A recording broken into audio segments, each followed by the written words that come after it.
Hello friends, welcome back to my channel tips make simple. இன்றைக்கி நம்ம fluffy omelette எப்படி செய்யலான்னு சொல்லிட்டு பார்க்கலாம்.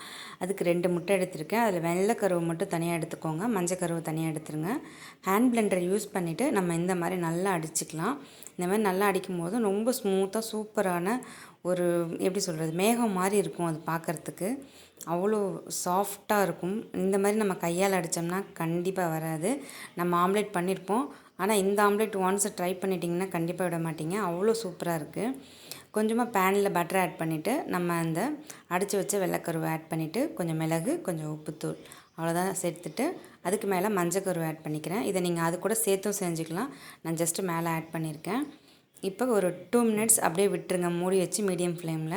அது கீழே ஃபுல்லாக வெந்துடும். அப்புறமா திருப்பி போடக்கூடாது, ஜஸ்ட்டு ஒரு ஃப்ளிப் பண்ணிவிட்டு கொஞ்சம் நேரம் வச்சுருங்க, அந்த மஞ்சக்கருவுக்கு கொஞ்சம் ஹீட் கொடுக்கறதுக்கு.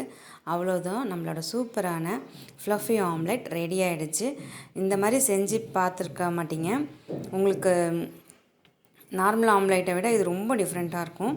கண்டிப்பாக ட்ரை பண்ணி பாருங்கள். இது அடிக்கிறதுக்கு நமக்கு யூஸ்ஃபுல்லாக இருந்தது இதுதான்.